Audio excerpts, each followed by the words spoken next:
Hi. Good morning ළමයිනේ. දැන් වෙලාව පාන්දර 3:25යි.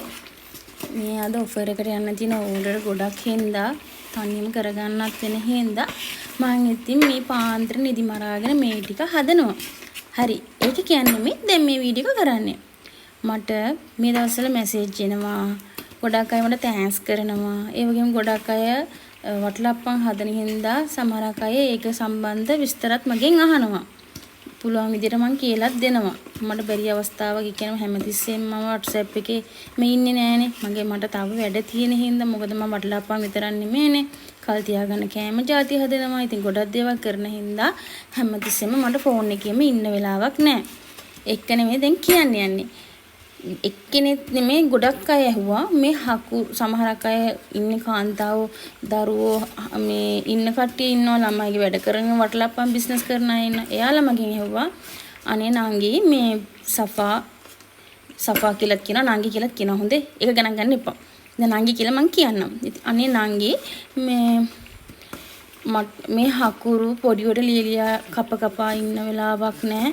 ඒක හකුරු මෙහෙම කරන්න නැතුව මේ කපන්න නැතුව මේ පැණි උණු කරන්න බැයිද? එහෙම වුණාම මොන හරි වෙනවද?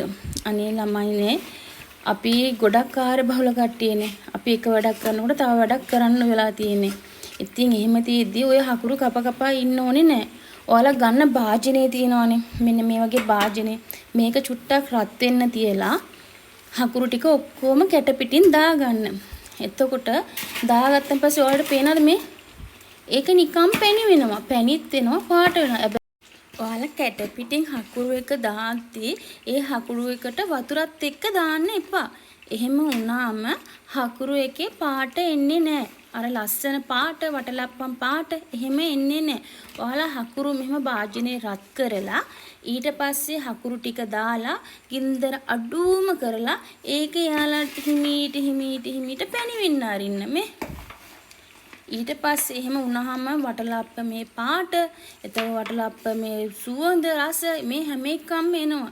හැම දෙයක්ම ඔයාලා කියන්න මං කියන්න ඕනේ නෑනේ. කිරි හොද්දක් උනත් හදද්දී ගින්දර අඩු කරලා ඒක කොවිලේ මෙහෙම කර ඉන්නවනේ ඔයාලා. කිරි කැටි කෙසෙන්නේ. අන්න ඒ වගේ තමයි වටලප්පමේ හකුරු එක උනත්. ඒක හිමීට තියලා ගින්දර අඩු කරලා තියන්න. ඊට පස්සේ ඒක මෙහෙම පැණි හකුරු එක උටෝ දිය වෙනවා. දිය වුණාම අන්තිමේට වතුර චුට්ටක් දාන්න මේ ඔක්කොම දිය වුණාට පස්සේ. මොකද ඒක පැණි කරගන්න එපේ. හැබැයි වතුර දානවා කියලා ලීටර ගණන් දාන්නේ නැහැ. අර තේ බොන කෝප්පේ තියෙන මග් එක නෙමෙයි චූටි කෝප්පේ පොඩි කෝප්පේ අපි අමුත්තන්ට එනකොට තේ ටිකක් දෙන්න තියෙන කෝප්පේ තියෙන වීදුරු අන්න ඒකින් එකක් දාපුවම හොඳටම ඇති. ඊට පස්සේ පොල් කිරි දාන්න. එතකොට තමයි වටලප්පමේ පාට එන්නේ. අනිත් එක තමයි සාදික්කා එනසාල් කරාබුනෙට මේ ඔක්කොම මේ හකුරු එකට දාලා මෙහෙම උණු කරන්න. එතකොට තවත් රස එනවා. තේරුණාද?